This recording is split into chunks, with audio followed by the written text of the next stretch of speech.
kami, yaitu untuk keduanya, ini untuk menggabungkan tentang modalitas. Bagaimana cara mengintegrasikan pengobatan konvensional dengan terapi komplementer dalam penanganan asma, bronkial, dan bronkitis akut, termasuk tentang gizinya. Terima kasih. Monggo dipersilahkan Ibu Heidi. Ya, mungkin dari saya dari segi medis dulu ya, Ya, Dokter betul. Stella, ya. Ya, kalau dari segi medisnya tentu kalau untuk ada penyakit, asma dan tadi bronkitis kronis itu kita harus mengenali dulu dari awal gejala-gejala apa yang, bisa terjadi pada pasien tersebut.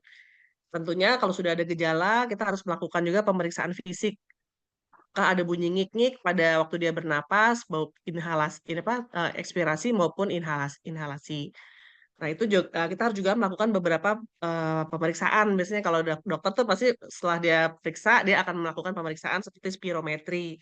Pada spirometri nanti pasiennya disuruh meniup alat gitu. Nanti kalau ada alatnya, ada hasilnya biasanya terjadi obstruksi saluran napas pada yang PPOK atau yang bronkitis kronis atau pada asma. Nanti dilihat lagi derajatnya yang mana. Dan kalau sudah ada hasilnya, kita bisa menyesuaikan obat apa yang harus diberikan kepada pasien tersebut. Tapi tentunya pada saat-saat dia akut, pada serangan akut tentunya harus diberikan tadi nomor satu oksigen, nomor dua bronkodilator secara inhalasi, karena untuk membuka saluran napasnya. Dan kalau ada antibiotik kalau dia ada infeksi bakterinya, seperti itu. Terima kasih. Oke, terima kasih. Ibu Stella, monggo dipersilahkan. Ya, tadi mungkin sudah saya jelaskan ya. Jadi Ya. pada saat fase akut itu saya lebih menyarankan ke Western Medicine, pergi ke dokter Hedi, ya, untuk treatment karena pengobatan Barat itu adalah pengobatan yang paling cepat untuk meredakan gejalanya. Tapi pada fase dia tidak akut, ya, jadi eh, bagaimana kita bisa em, mengendalikan supaya serangan dia tidak cepat berulang lagi, ya, semakin jarang dan semakin jarang. Nah, itu kita bisa melakukan terapi akupunktur dan herbal. Kemudian juga yang jelas gaya hidupnya tetap harus dirubah, ya, makanan tadi yang yang mengandung mudah menghasilkan flem itu harus kita hindari. Kemudian olahraga itu penting sekali untuk penderita asma dan bronkitis akut ini. Ya, mungkin itu aja Pak dari saya. Ya, Ibu, terima kasih. Ada Ibu Bapak sekalian, terutama bagi Ibu Bapak yang ingin menanyakan secara langsung, silahkan raise hand ya. Jadi lebih jelas, terutama yang pernah ngalamin ngik-ngik itu langsung. Oke, sementara ini ada pertanyaan dari KD.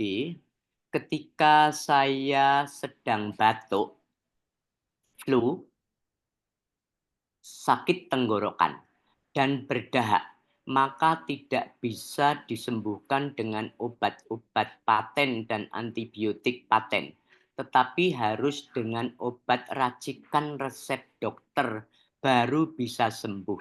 Kenapa ya? Kayaknya kalau ini langsung dokter Heidi. Oh, Ya. nanti tolong Bu tentang obat paten sama racian. Kalau racian itu super paten atau enggak paten ya Bu ya? Iya, Monggo. jadi kalau dokter paru itu kalau memberikan obat, harusnya harus, ada racikannya ya, karena di dalam racikan itu kita biasanya memberikan teofilin, salbutamol, dan juga CTM, itu untuk, itunya ya, untuk alerginya. Jadi itu yang merupakan bisa dijadikan, obat untuk asmanya. Teofilin adalah obat untuk melegakan saluran napas, yaitu bronkodilator. Teofilin dan salbutamol hampir mirip, tapi dia bekerja secara sinergis, harus diberikan keduanya. Dan untuk CTM tentunya untuk mengatasi alerginya, seperti itu. Dan biasanya dokter paru juga akan memberikan obat-obat, batuk yang ada isi kodeinnya. Kodein itu memang tidak bisa diberikan secara beli bebas ya, harus beli dari resep dokter karena, agak obat keras kan kalau kodein. Jadi memang dokter paru biasanya memberikan racikan asma sama racikan obat batuknya ada kodeinnya, seperti itu. Dan untuk antibiotik sebenarnya kalau dia tidak ada infeksi, tidak ada indikasi untuk diberikan antibiotik kalau pada asma. Tapi kalau pada bronkitis kronis, kalau dia ada dahaknya kuning atau ada demam, Nah, itu bisa diberikan antibiotik. Tapi sebenarnya jangan paten-paten amat sih. Berikan yang generik dulu aja, jangan mahal-mahal seperti golongan quinolone respirasi. Itu yang paling bagus adalah levofloxacin 1 kali 500. Itu cukup untuk pasien-pasien dengan bronkitis kronis yang sedang akut ya, seperti itu. Paling 3 sampai 5 hari itu diberikan. Seperti itu. Oke, ada pertanyaan dikirim oleh Bapak Rudiarto jam 16.09. Kalau sering ngorok, itu kenapa ya, Bu? Ada masalah dengan paru-parunya tidak?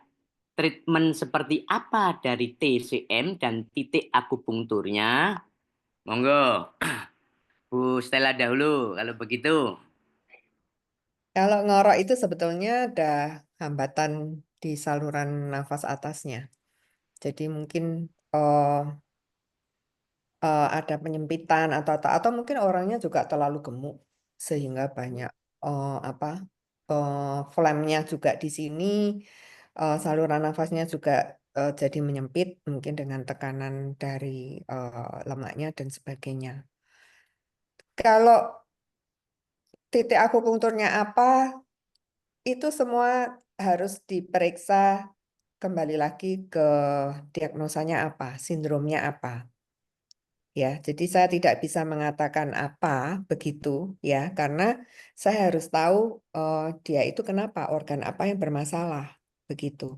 Ya, harus diperiksa dulu ceritanya. Begitu, Pak. Oke, monggo Ibu Dokter Heidi. Ya, kalau dari saya, ngorok itu adalah salah satu gejala penyempitan. Tadi seperti Dokter Stella ya. Penyempitan bisa karena terlalu gemuk, itu bisa terjadi penyempitan secara fisiologis dan juga bisa akibat saluran napasnya ada inflamasi. Itu juga bisa. Bisa terjadi pada pasien-pasien dengan asma ataupun bronkitis kronis atau pada pasien-pasien OSA, obstructive sleep apnea. Jadi ada kondisi di kesehatan kita bahwa kalau malam tuh dia ngorok gitu, sampai istrinya tuh nggak bisa tidur itu bisa. Nah, dalam beberapa waktu dia ngorok itu tiba-tiba dia seperti nggak napas, dia seperti apnu, tidak ada napas sama sekali. Nah, itu berbahaya. Itu yang dinamakan namanya obstructive sleep apnea atau OSA. Kenapa OSA berbahaya? Itu adalah suatu kondisi yang akan menyebabkan pasien itu akan kurang tidur karena dia akan oksigennya akan turun selama dia tidur, selama dia apnu tadi. Nah, itu akan menurunkan fungsi kerja dari otaknya, jadi pasien akan lebih mudah terjadi stroke atau dia bisa banyak terjadi apa kondisi-kondisi penyakit jantung yang lainnya juga. Nah, makanya kalau misalnya suami kita ngorok atau istri kita ngorok itu harus dicari jelas kenapa. Ada kami di persahabatan punya namanya klinik tidur, ya. Klinik tidur atau klinik tidur ya. Jadi pada pasien itu yang ngorok-ngorok tadi itu selama tidur dia akan dipasang monitor di dalam di kepalanya. Jadi waktu dia lagi tidur berapa menit dia apnu nggak napas itu akan didiagnosis oleh dokter. Nanti bisa tahu oh ternyata kelainannya di anatomisnya terlalu gemuk. Nah, mungkin nanti akan dilakukan berbagai macam upaya untuk menormalkan seperti itu atau perlu obat apa seperti apa itu ada pemeriksaannya untuk obstructive sleep apnea atau OSA seperti itu Pak Narto. Ya, terima kasih. Dari Pak Gunawan Cahyadi dikirim 16.12 Ibu ya. Saya bacakan. Izin tanya kepada para narsum, bagaimana faktor emosi dapat menjadi pemicu manifestasi asma dan bronkitis? Bagaimana pula membedakan etiologi, patologi, manifestasi, dan terapi antara bronkitis dan pneumonia? Apakah keduanya menyebabkan peradangan saluran napas kronik? Terima kasih. Monggo. Bu. Siapa dulu? Ibu dulu, Ibu Stella dulu apa saya terserah. Dokter Hedi dulu. Ya. Jadi memang ya yang bikin saya tambahkan mungkin emosi memang bisa menjadi suatu pemicu serangan asma. Seperti emosi itu seperti misalnya lagi stres atau cemas ya, marah atau bahkan dia terlalu gembira yang berlebihan. Itu akan menyebabkan perubahan dalam pola pernapasannya. dan juga akan menimbulkan penyempitan saluran napas pada penderita asma. Jadi hati-hati ya pada orang yang asma, nggak boleh terlalu emosi yang kuat tadi seperti stres, marah, cemas ya, bahkan terlalu gembira berlebihan, ketawa berlebihan juga tidak boleh. Jadi memang terjadi pernapasan yang lebih cepat dan dangkal kalau misalnya terjadi iritasi infeksi karena apa ya inflamasi karena stres tadi. Juga tubuh akan melepaskan hormon stres seperti tadi adrenalin, ada kortisol yang akan menyebabkan peradangan dan penyempitan saluran napas. Dan juga terjadi ketegangan otot, termasuk otot di sekitar saluran napas yang akan memperburuk gejala asmanya. Jadi memang kita harus mengedukasi pasien-pasien yang pencetus asmanya adalah stres atau misalnya dia marah berlebihan, itu harus dia bisa mengontrol emosinya seperti itu. Terima kasih. Oke, sebetulnya intinya sama ya dok ya. Mhm. Eh, Stres, kalau dari sisi Chinese medicine, stres itu mengganggu aliran qi, energi. Ya, gembira berlebihan, jadi energinya mungkin terlalu cepat. Kalau terlalu sedih, misalnya dia jadi lebih tersendat-sendat dan sebagainya. Kalau kita mau sehat, qi kita harus lancar. Tapi kalau kita emosi, itu pasti terjadi gangguan di situ. Nah, itu yang bikin kita sakit. Kemudian yang namanya orang stres itu, nggak ada orang stres itu jadi rileks, santai. Itu nggak ada. Pasti semuanya, otot-ototnya pasti jadi tegang.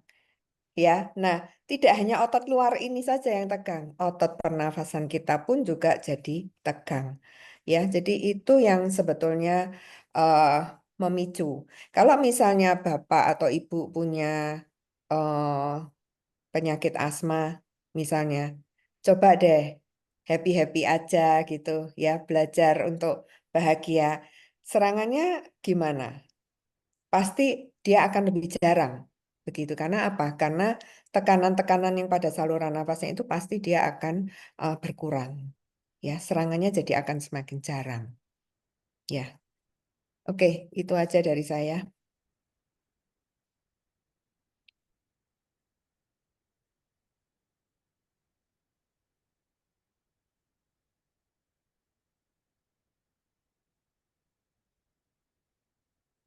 Harto kemana tadi ya? Kelempar nggak ya? Enggak, Ya, Mas. halo ya Bu Ah, ya. ada Ya, ya, oke, oke oke. baru muncul lagi. Ya, Ya Ibu ya. Ibu Edi dan Bu Stella berkaitan dengan emosi yang tadi Ibu jelaskan, Bu Edi sama Ibu Stella, nampaknya justru inilah yang mendominasi pemicu-pemicu yang tidak terduga. Mungkin Betul. kalau Mhm. kalau yang tadi in-house pollution itu pada waktu-waktu tertentu ya. Namun yang tidak terduga adalah stres tadi. Mudah marah-marah, bisa murah marah-marah itu bukan hanya di dalam rumah aja, bisa-bisa di luar, in-house atau maupun outdoor itu. Bagaimana cara ataupun trik-trik, tips-tips untuk meriliskan stres itu?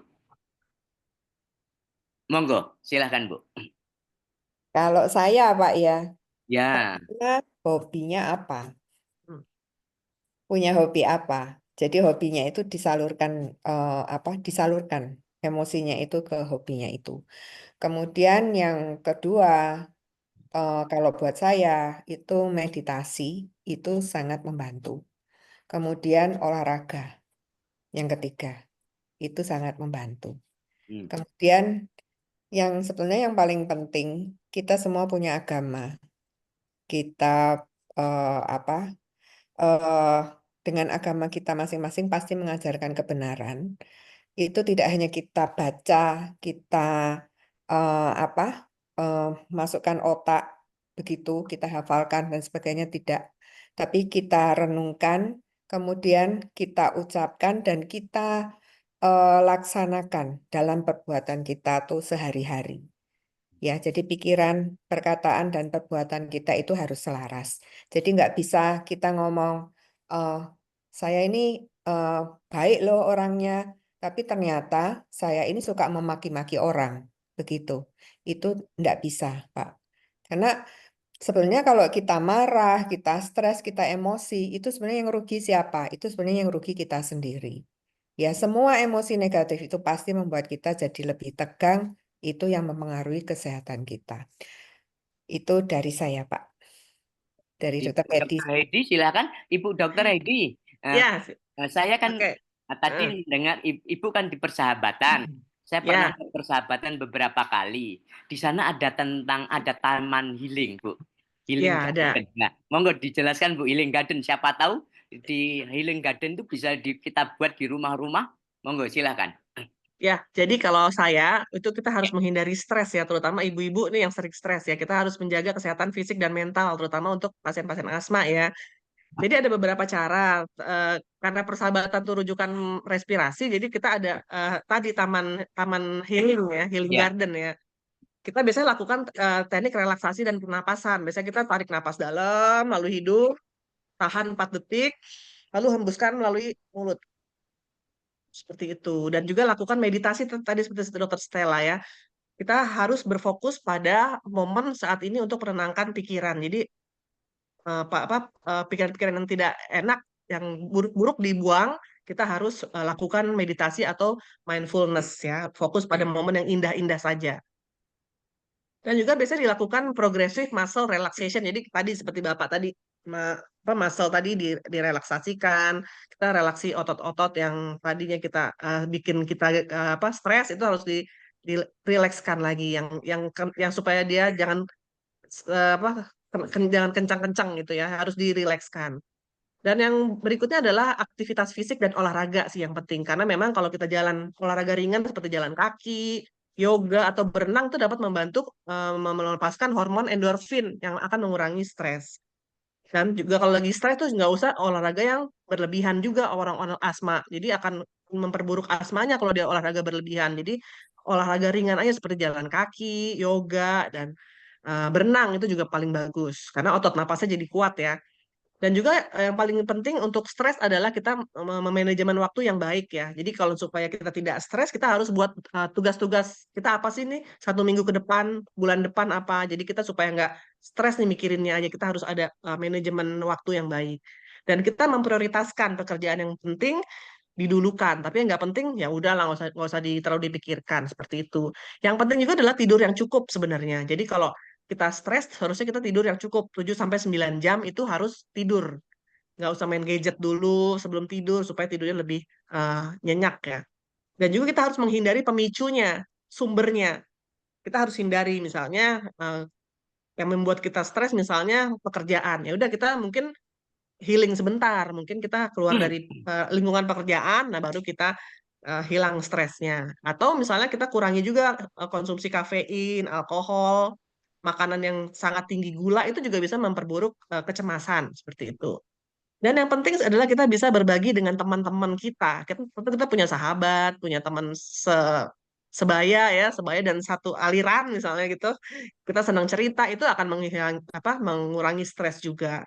Pokoknya melakukan hal-hal yang membuat bahagia aja seperti membaca. Kalau dia senang ke mall ya udah ke mall, melukis itu bisa. Dan yang paling penting adalah kita bersyukur sebenarnya dari semua agama kan pasti sama ya.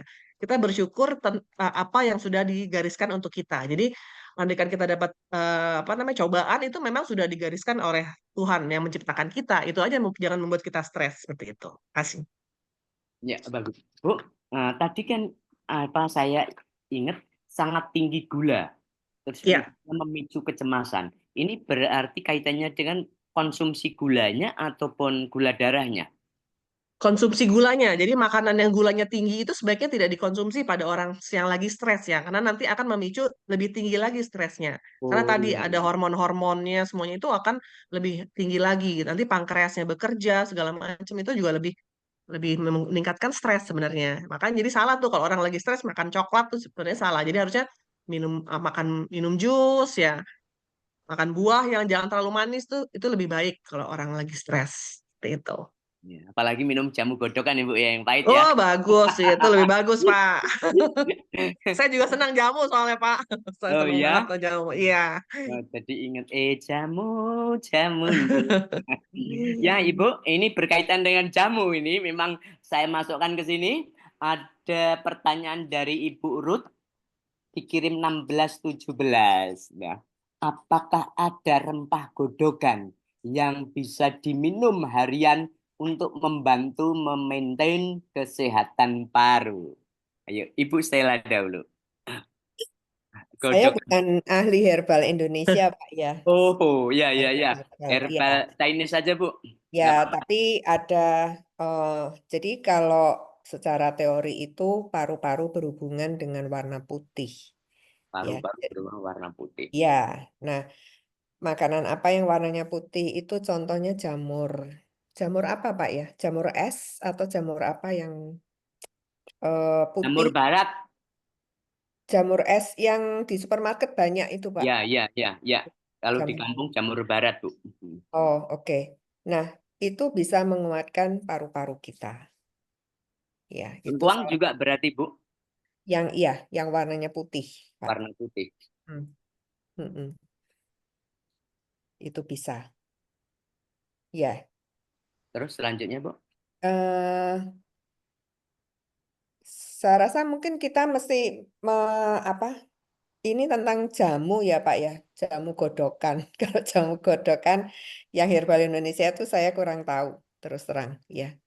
Kalau kalau yang lainnya itu sebetulnya untuk meningkatkan eh, fungsi imun kita itu supaya kita nggak gampang sakit, itu kita tadi bisa pakai herbal yang namanya Yuping Fengsan itu. Ya itu sebenarnya banyak dipakai pada saat COVID kapan hari booming pada saat itu supaya orang itu nggak gampang kena sakit. Itu kita bisa minum itu. Ya, itu juga aman buat anak-anak. Misalnya ibu mau bepergian ya, kemudian ibu minum aja itu selama bepergian, itu bisa membantu meningkatkan imun sistem kita. Oke. Monggo Ibu Edi, praktisi Ya, ataupun yang suka minum jamu. ya. Kalau Ini saya sih bertanya gara-gara ke dulu jamu instan, Bu. bikin sendirilah. Oh, bisa. Nanti suruh si Mbak di rumah. Tapi memang saya tuh pengalaman dulu Pak, waktu-waktu zaman COVID kan saya dulu kan nakes di depan ya, paling depan tuh Oh ya. unit COVID tuh. Jadi kita memang harus sehat kan. Jadi memang saya tuh selalu rutin membuat wedang jahe sama kunyit dulu. Fungsinya adalah untuk menghangatkan tubuh, meredakan peradangan paru kalau kita lagi ada batuk pilek gitu, dan juga melegakan napas. Jadi misalnya pakai jahe, kunyit, terus sama madu. Biasanya kita tuh digabung seperti itu. Dan juga suka pakai sereh juga Pak, sama daun Sering. jeruk, juga kayu Ya, manis sama madu. Itu juga enak Pak. Itu untuk membersihkan lendir biasanya ya. Ada ya. sereh, ada daun jeruk, ada kayu manis, ada pakai madu sedikit. Itu untuk meredakan batuk juga, membersihkan lendir juga, dan mengandung antioksidan sebenarnya. Dan juga daun sirih dan madu Pak, itu juga bisa membersihkan paru-paru juga dan untuk mengurangi sesak napas. Seperti Ya. itu. Itu sih Pak yang sering saya minum ya. Ya, Dan ya. dia memang jarang sakit paru jadinya, jarang batuk Ya, jadinya. ya, ya. Saya Ya. kalau seminggu sekali mengambil daun sirih dua, saya cuci, saya kunyah-kunyah Mm-mm. aja, saya kunyah-kunyah, saya isep-isep sekitar 5 menit, baru saya lepeh, saya minumin. Hmm. Itu akhirnya lidah saya bagian gusi jadi merah-merah muda itu. Untuk Mm-mm. membersihkan itu. Dulu saya biasanya kalau membersihkan lidah itu pakai skapel itu loh, Bu, pakai alatnya itu toh. Sekarang Mm. nggak perlu pakai alat itu, cukup pakai daun sirih saja. Ya. Kalau zaman dulu orang Minang ya Pak Narto. Ya, ya, Tahu ya. Minang ya. Pakai daun sirih dikasih tembakau dikunyah-kunyah. Oke, saya sudah kirim pribadi. Pinarto, aku ada pertanyaan buat narasumber ya. Ini ada pertanyaan buat Ibu, namun nampaknya nulisnya di sini kurang jelas kali ya. Ya, nah ini dikirim. Ya, oke. Ibu Jun, kalau begitu Bu Jun langsung aja, pertanyaan langsung aja. Halo Ibu Jun. Ya, Nah, baik. itu mau bertanya silakan langsung ya. Kinarto, saya udah nulis sebenarnya. Ada pertanyaan buat kedua narasumber, buat Ibu Stella. Saya mau nanya, apakah Lem. Klaim.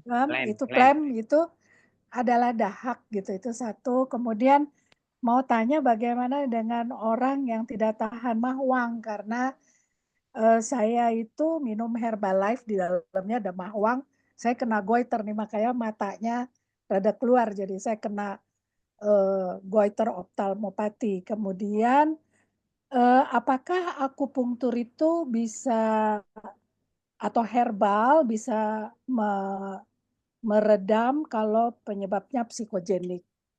Nah, itu untuk Ibu Stella, untuk Dokter Hedi, saya mau nanya nih dok, saya kan kalau ke Ambon, Pulang kampung seminggu gitu ya. biasanya saya ngajar di Ambon, itu tanpa Ventolin, tanpa Symbicort, itu saya nggak kena asma.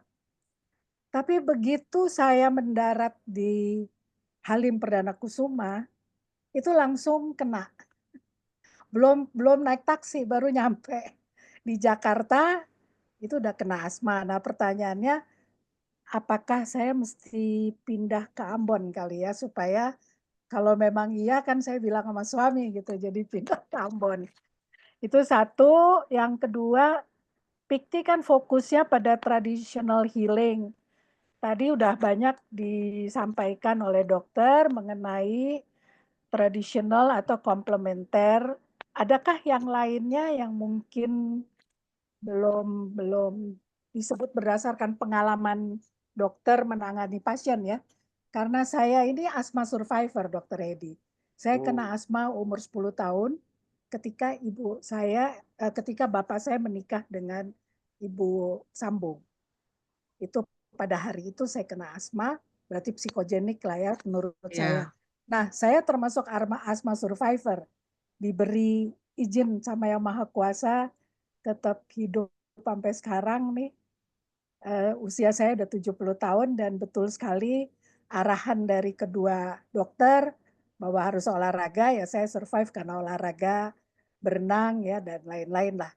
Gitu. Jadi pertanyaan saya itu dok, jadi kalau iya saya mau bilang mas suami nih, berarti pindah ke Ambon nih, karena udaranya panas dan kering. Iya. Panas dan kering. Begitu nyampe Jakarta langsung asmanya kumat. Makasih. Oke, Ibu dari Ibu Dr. Jun, dipersilahkan Dr. Hedi. Monggo. Saya dulu ya, Dokter Jun nih guru saya. Salam hormat buat Dokter Jun.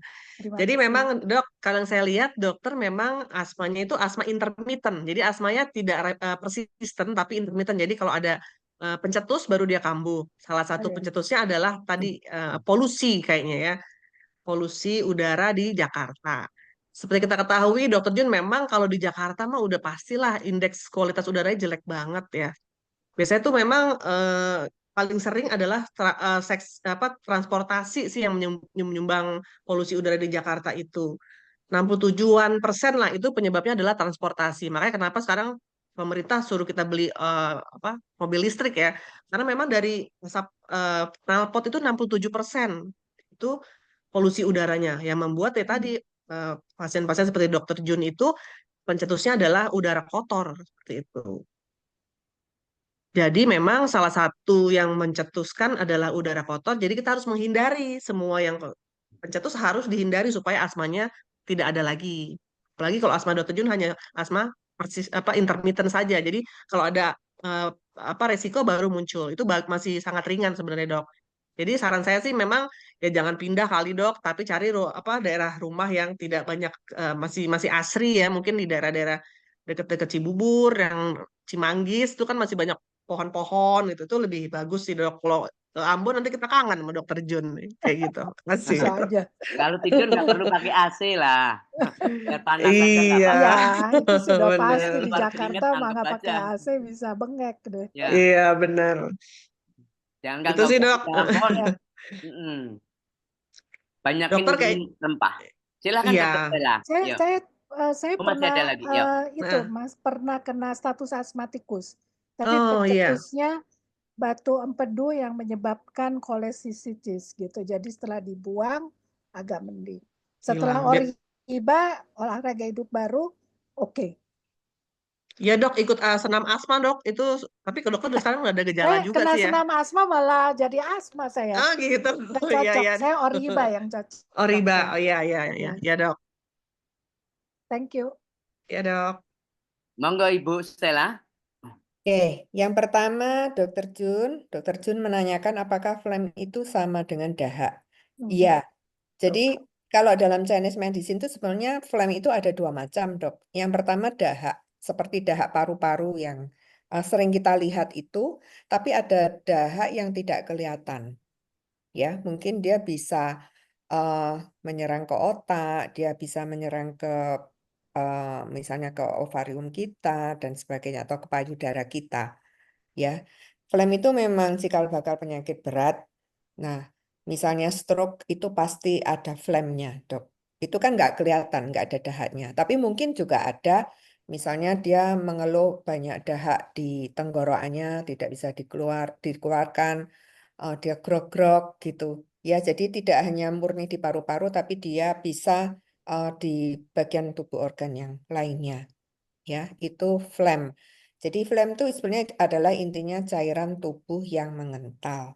Kita itu punya cairan tubuh, Dok. Ya, Eh, kalau dia baik, fungsi organ tubuhnya baik, itu pasti dia bersirkulasi dengan baik, dengan lancar. Tapi karena ada kelemahan suatu organ tertentu atau mungkin ada panas yang masuk dan sebagainya, itu menyebabkan cairan tubuh itu menjadi kental. Nah, itulah yang memicu phlegm. Ya, oke.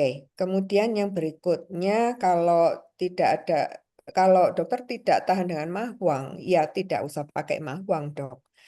Kalau Chinese herbal medicine yang saya pelajari itu sebetulnya sangat individualized, Dok. Jadi antara satu pasien dan satu pasien yang lainnya itu herbalnya tidak pernah ada yang sama. Ya, saya meracik herbalnya sendiri.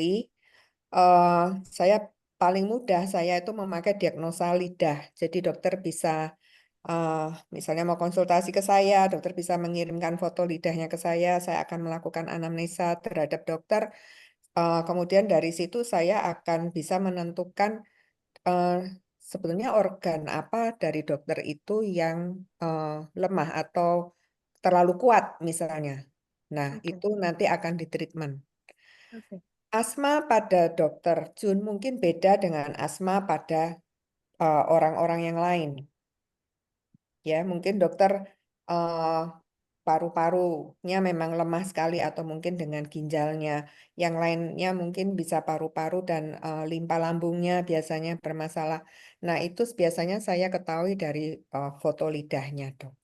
Ya, itu sangat spesifik untuk setiap orang. Kemudian akupunktur atau herbal apakah bisa meredam untuk kasus psikogenik? Bisa, Dok. Ya, bisa. Tapi ini juga tergantung seberapa berat kasus psikogeniknya.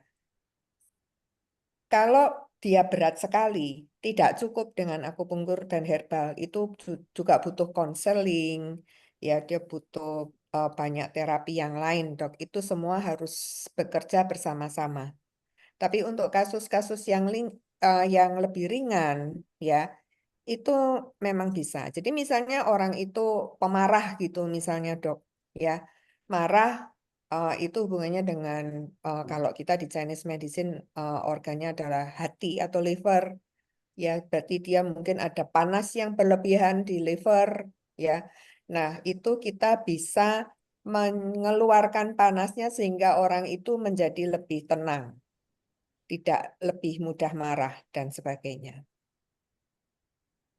Ya, demikian Dokter Jun. Ya, makasih.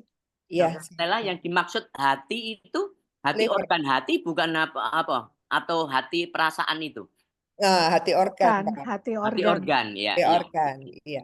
Jadi kalau orang yang mudah marah-marah, kalau begitu harus makannya apa? Kalau paru-paru tadi yang putih, kalau hati Oh, hati itu warnanya hijau, Pak.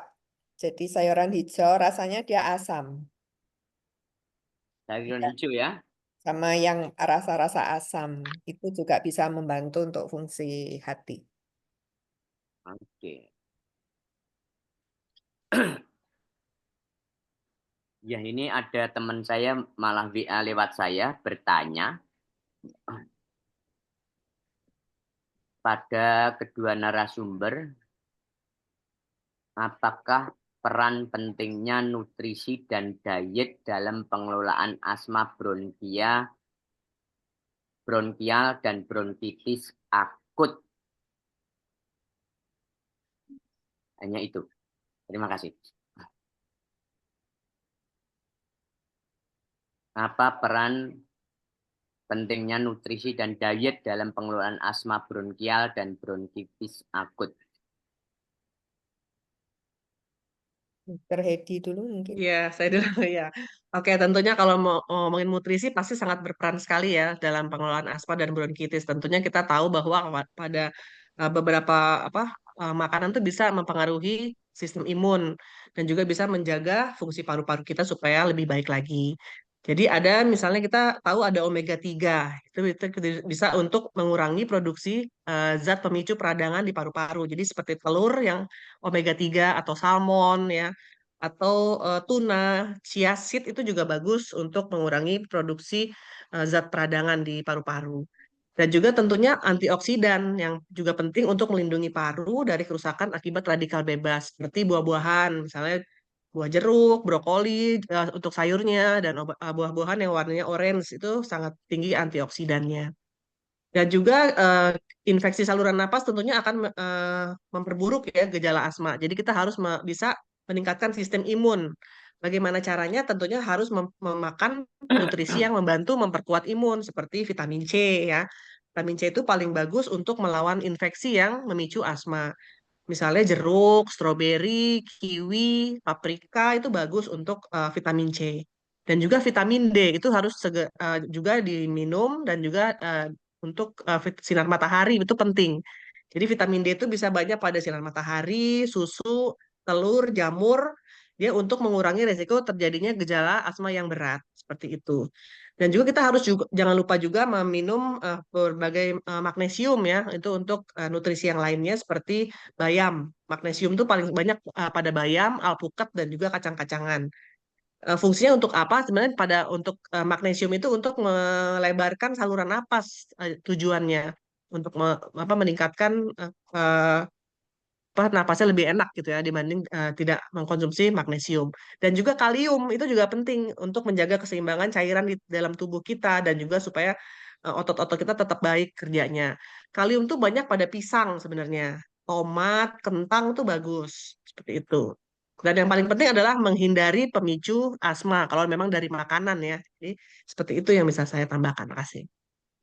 Ya, Dr. Hedi, yang berkaitan Ya, tadi ada tentang unsur-unsur kalium, magnesium yang tadi ada di avocado ya. sama pisang. Bagaimana Mm. kalau dengan adanya suplemen, tambahan suplemen? Apa perlu? Eh, paling bagus sih makanan asli ya Pak ya. Soalnya Ya. kan nggak ada pengawetnya. Jadi kalau saya sih sarankan ya kalau mau makan banyak magnesium lebih baik bayamnya aja banyak atau minum alpukat. Sekarang kan juga orang pada diet tuh pakai alpukat sebenarnya. Dan kacang-kacangan tuh juga bagus. Jadi sebaiknya sih asli ya, jangan pakai pengawet ya. Kalau udah berbentuk vitamin biasanya udah jadi kapsul tuh pasti udah ada pengawetnya deh. Oh ya, ya, ya. Heeh. Ya, monggo Bu Stella. Ya, sebetulnya dalam Chinese medicine itu semua intinya adalah harmonisasi.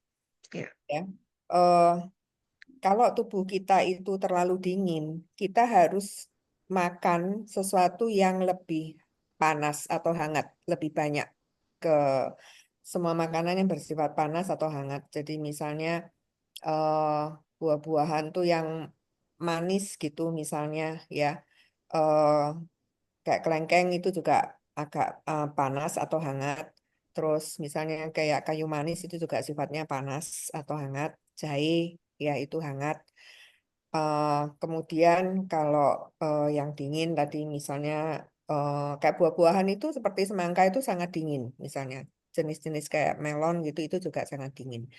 Nah, eh, sebetulnya nggak ada diet yang cocok untuk semua orang di dalam Chinese medicine.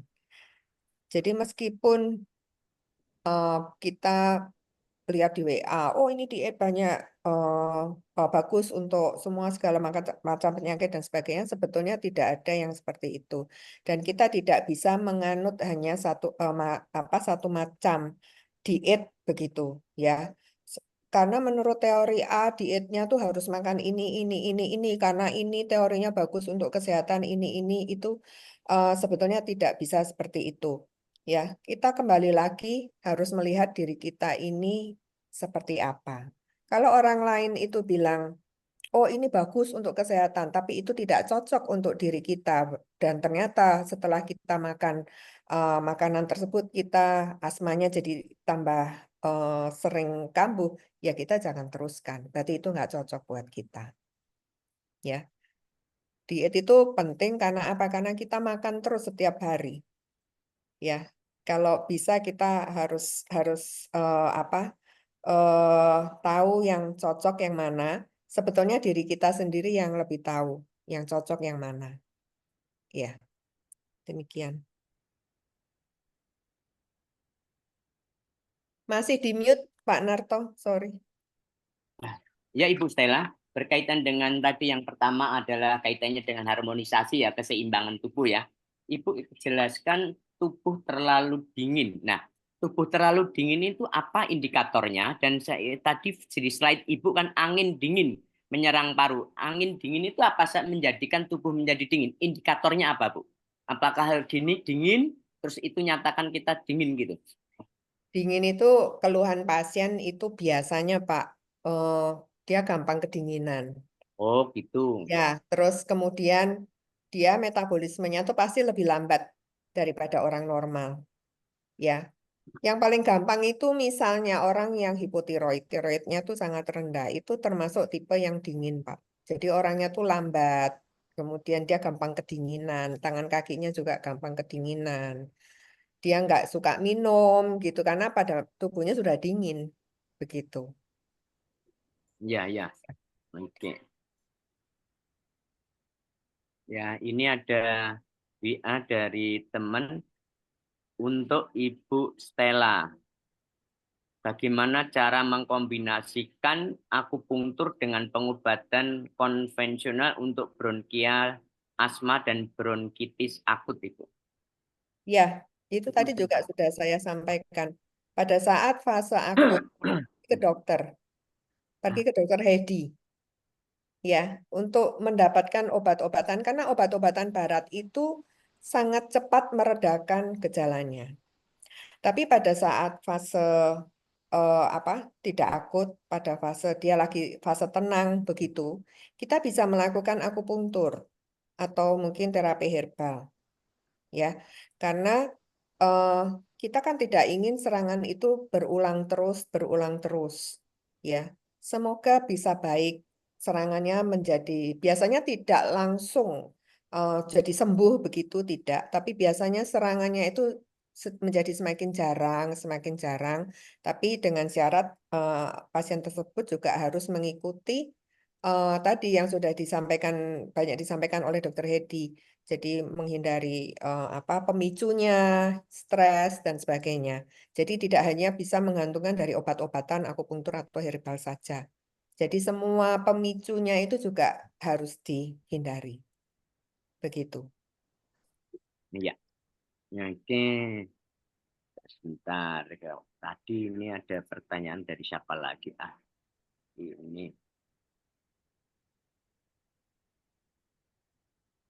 Ini untuk Ibu Heidi ya. Ibu, ini pertanyaannya apa sih kelebihan dan sama kekurangan pengobatan secara konvensional dokter untuk ngatasin ini penyakit ini? Coba saya jawab ya Pak Narto.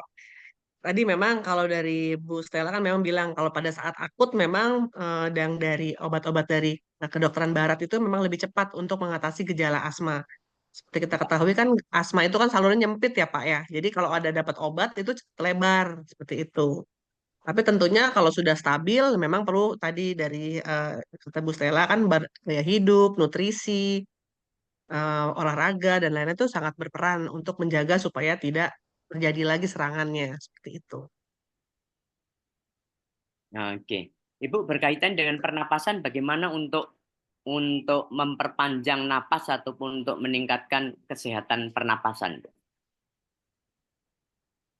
Buat saya, Ya, Iya, jadi kalau kita untuk meningkatkan napas kita nomor satu adalah olahraga. Ya tadi nggak usah olahraga Olahraga. berat, tapi ringan, ringan aja seperti jalan kaki, yoga, meditasi itu perlu juga. Dan juga olahraga pernapasan. Mari tarik napas 4 detik gitu, itu penting. Terus nutrisi, nutrisi juga yang protein tinggi biasanya yang paling bagus untuk paru-paru seperti putih telur, susu itu sangat baik. Kuningnya tidak usah karena putihnya saja. Terus berikutnya tidak boleh lagi mengkonsumsi MSG dan pengawet itu penting. MSG dan MSG dan pengawet, pengawet iya, juga ya, Bu ya. iya, junk food itu juga makanan cepat saji itu juga bahaya untuk untuk pasien-pasien paru ya, khususnya untuk paru. Dan Untuk juga pasien paru ya. dan makanan olahan juga Pak. Jadi misalnya kayak Ultra sosis, itu ya, ultra ultra food, proses ya. ya, Mm. dan tinggi gula itu juga biasanya tidak baik untuk kesehatan paru seperti itu. Jadi memang harus banyak yang seimbang, makanannya nutrisi seimbang, 4 sehat 5 sempurna, tetap perlu nasi tapi nggak usah banyak-banyak seperti itu. Terima kasih Pak. Iya. Kalau Ibu Stella punya saran? Terapi nafas, yang paling simpel olahraga, Pak. Ya, olahraga Olahraga nggak ya. usah aneh-aneh, Pak. Ini pengalaman saya sendiri. Anak saya waktu kecil, mulai umur 1 tahun itu kalau batuk pilek, saya sampai pusing. Bunyi, ngik-ngik tapi pelan. Ngik-ngik lagi ya. Ya, terus Terus sampai saya ke dokter anak juga maksudnya tidak mendapatkan hasil yang terlalu memuaskan. Kemudian ada spesialis paru dulu di Surabaya, sudah almarhum, tapi beliau Ya. sangat terkenal.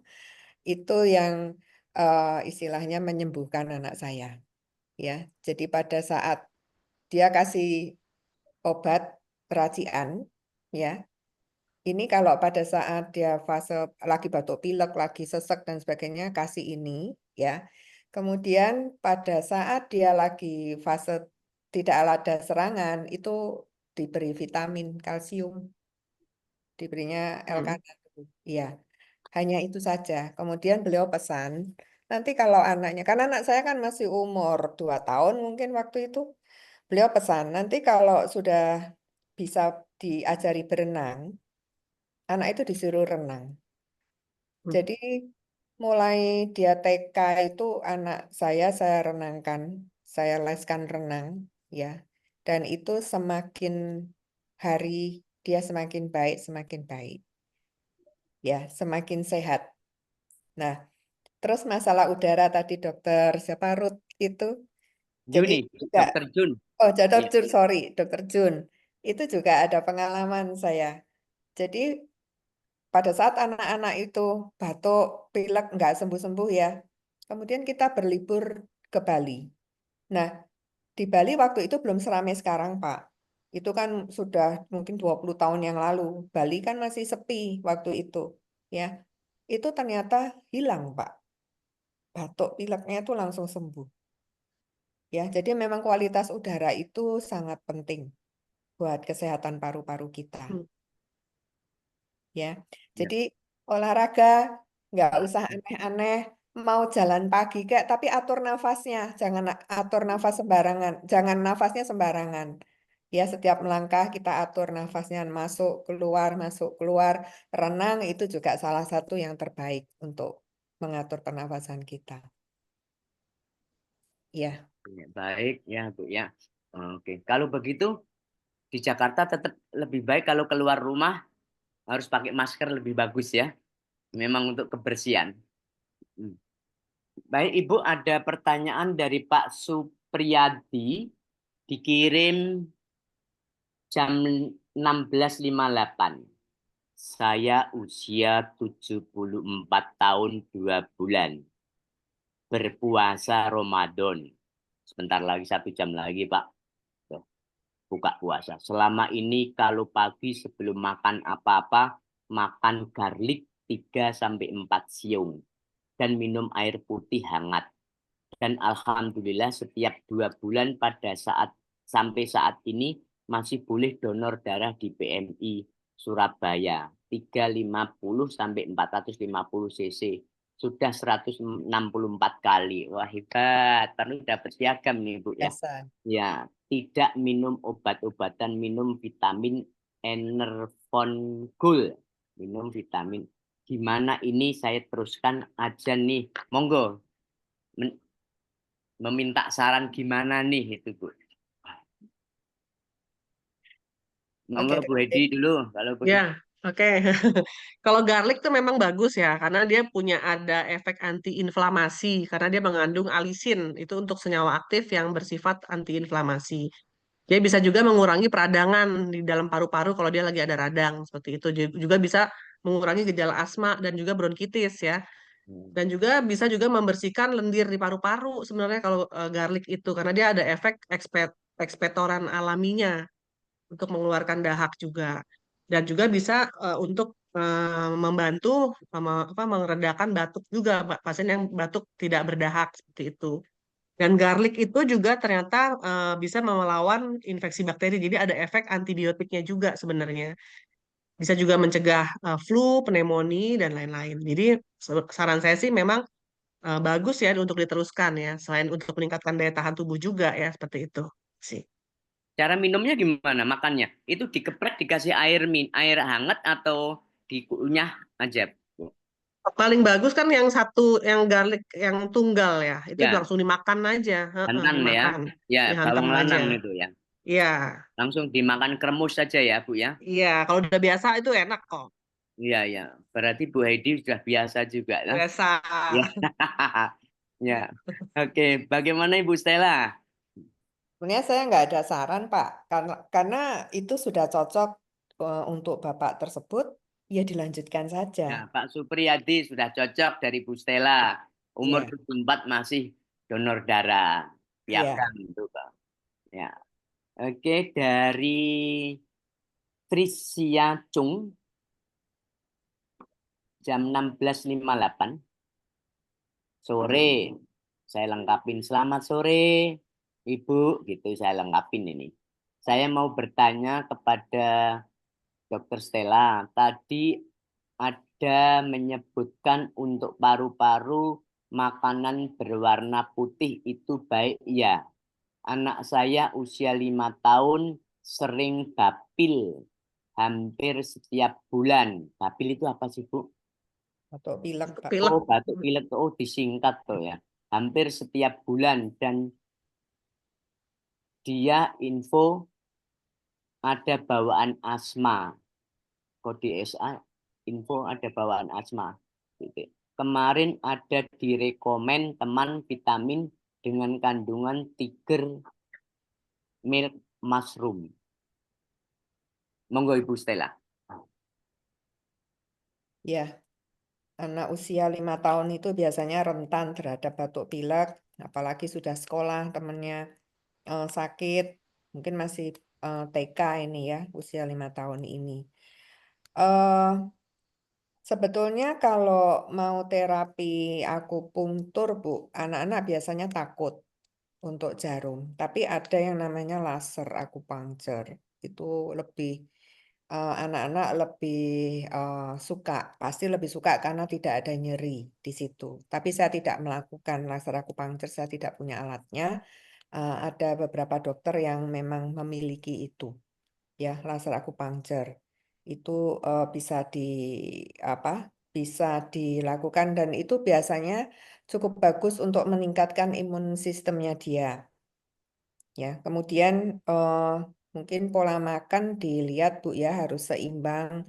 Anak 5 tahun juga harusnya sudah bisa makan normal, porsi sayur, daging, protein, buah itu juga harus seimbang ya. Kemudian biasakan anak-anak ini untuk aktif berolahraga karena anak zaman sekarang itu lebih banyak main gadget, lebih banyak diam ya. Kemudian kalau sudah main HP ini posisi tubuh kita ini juga sangat penting ya eh, untuk pertumbuhan perkembangan dari paru-paru kita.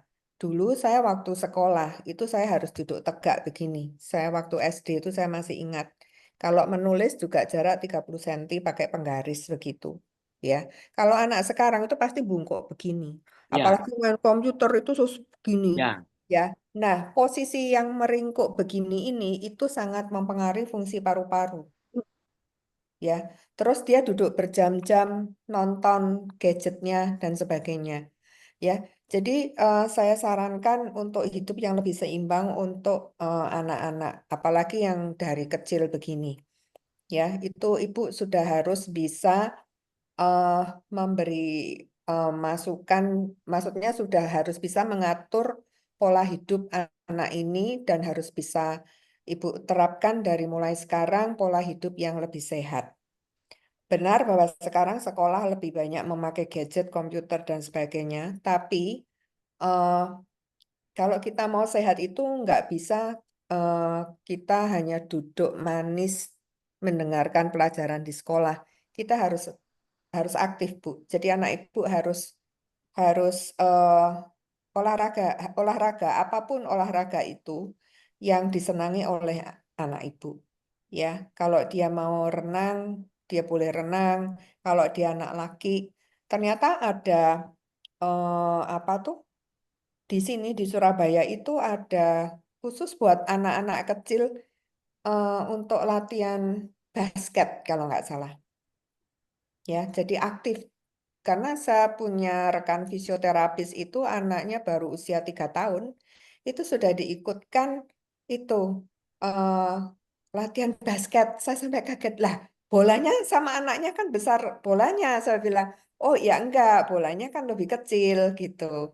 Ya, jadi itu karena apa? Karena beliau sudah menyadari fisioterapis ini bahwa pola hidup sekarang itu pasti lebih banyak diam. Makanya dari kecil anak ini dididik untuk aktif berolahraga, ya. Jadi eh, itu saran saya, ya. Jadi ibu harus bisa mengatur pola hidup anak ibu supaya jadi lebih seimbang, begitu. Ya, terima ya, kasih. ya.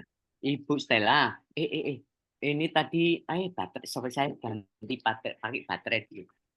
Wah, mau mati nih ini. Nih, bentar Bu, saya nambahin baterai dulu Bu.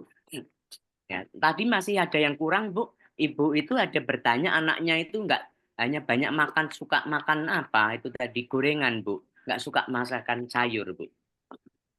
Semua itu sebetulnya kan dari orang tua. Kalau saya eh, saya lihat selama ini. Jadi eh, itu adalah kebiasaan sebetulnya. Ya, dari kecil anak itu kalau biasa dikasih gorengan dia pasti sukanya gorengan. Karena gorengan itu memang gurih, enak sekali. Ya. eh ini kebetulan lagi. Itu bukan kebetulan, tapi itu memang suatu hal yang mungkin baik. Jadi anak saya itu karena dulu sakit-sakitan, saya sering bawa ke dokter. Dia tidak hanya sering batuk pilek, tapi dia tuh juga ada konstipasi, nggak bisa ke belakang dengan lancar, Hmm. ya. Nah, kemudian salah seorang dokter anaknya itu menyarankan untuk memberikan sayur. Anak saya umur 3 tahun waktu itu, untuk memberikan sayur. Jadi saya ini mati-matian gimana caranya supaya anak saya itu mau makan sayur. Misalnya saya masak pecel, pecelnya saya buat sendiri bumbunya dari kacang. Kemudian sayurnya tuh saya rajang, saya iris tipis-tipis begitu. Pokoknya anak saya tuh mau makan, ya. Kemudian entah saya masak yang lain, sayur apa di kuah dan sebagainya. Sayur itu saya iris tipis-tipis. Entah gimana caranya saya harus memasukkan supaya anak saya itu bisa makan sayur itu. Ya, tapi ya puji Tuhan sampai anak saya dewasa sekarang ini sayur bukan menjadi masalah buat anak saya. Ya, jadi kembali lagi ke orang tua. Ada ini kemarin ada seorang oma yang mengeluhkan cucunya itu setiap hari makan Indomie. Setiap hari mie instan. Kalau enggak ada mie instan enggak mau. Dan semua maunya makanan kaleng, sarden kaleng dan sebagainya. Kalau enggak itu enggak mau. Jadi omanya sampai pusing. Karena apa? Dari pihak orang tuanya sendiri tidak memberikan Teladan. arahan yang benar. Iya, dari dari kecil itu, semua dibiarkan begitu. Ya, itu saran saya, Bu. Ya, ya, ya. Oke, saran dari Ibu Dr. Heidi. Ya, tentang tiger milk gitu ya, tiger milk mushroom tuh memang sekarang memang jadi banyak kita temukan ya untuk obat-obat yang bisa mengatasi asma dan bronkitis dan juga alergi. Tapi ini memang obat-obat tradisional sebenarnya udah lama ya mungkin ya Bu Dokter Stella ya. Itu tradisional di Asia udah lama sebenarnya, tapi baru di Indonesia baru muncul. Kenapa dia penting? Karena manfaatnya lumayan banyak. Karena dia bisa mengurangi peradangan di saluran napas. Ternyata dia ada mengandung beta glukan dan juga senyawa antiinflamasi yang bisa mengurangi pembengkakan di saluran napasnya. Dan juga bisa mengurangi frekuensi keparahan serangan asmanya. Jadi sangat bagus sekali. Selain itu dia juga bisa memperkuat sistem imunnya. Jadi dia bisa melawan bakteri untuk yang mencetuskan asmanya. Juga bisa mengurangi kemungkinan terkena influenza atau infeksi pneumonia pada pasien-pasien asma.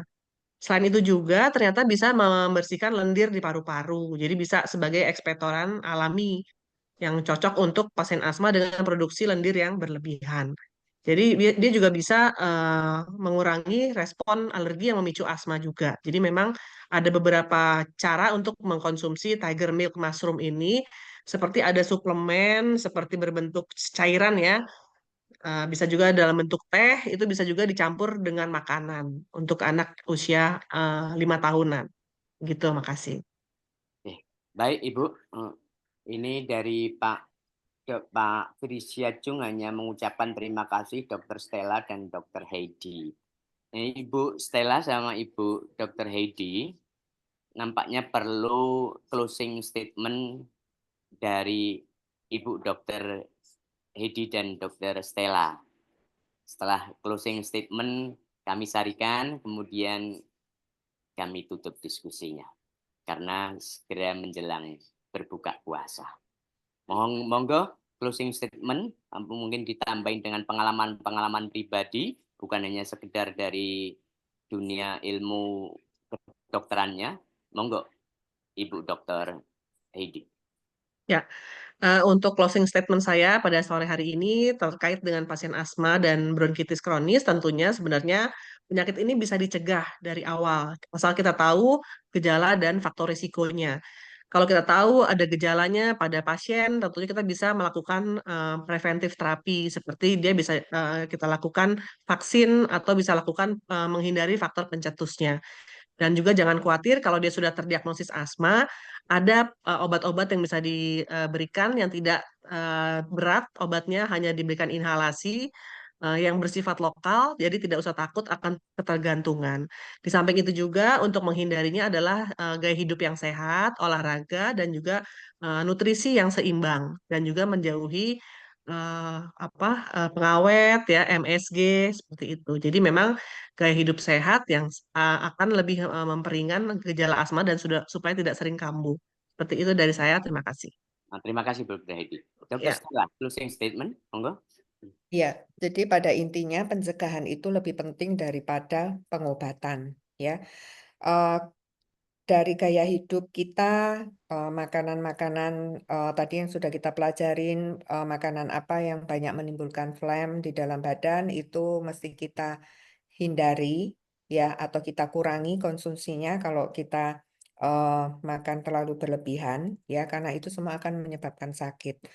Olahraga itu juga sangat penting untuk pencegahan penyakit ini, terutama olahraga yang berhubungan dengan pernafasan. Ya, kemudian akupunktur dan terapi herbal itu memang bisa untuk mencegah penyakit ini berkembang menjadi lebih parah dan semoga perkembangan penyakit bisa menjadi lebih baik, serangan bisa menjadi lebih jarang, dan semoga bisa sembuh. Ya, terima kasih. Itu penutup dari saya. Terima kasih Dr. Heidi dan Dr. Stella. Ibu Bapak peserta seminar PIKTI yang ke-230, kami sarikan lagi bahwa dari kedua narasumber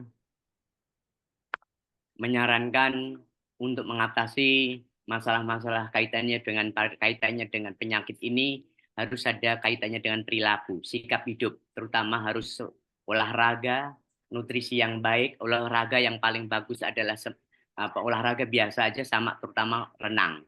Kemudian dengan sikap tubuh, jangan terlalu bungkuk dan lain sebagainya. Untuk diperbanyak, untuk bagi yang penyakit paru-paru diperbanyak putih telur ataupun susu. Tolong hindarin MSG sama pengawet. Makanan-makanan ultra proses. Dan tadi disampaikan kalau yang kaitannya dokter paru atau apa ya kaitannya, bahkan malah lebih manjur obat racikannya ya Bu Heidi. Ya, jadi yang lebih paten ya racikannya. Oke. Baik Ibu Bapak sekalian, seminar Pikti yang ke-230 dengan menghadirkan narasumber Dr. Heidi Agustin beserta Dr. Stella telah sampai pada ke penghujung acara ini.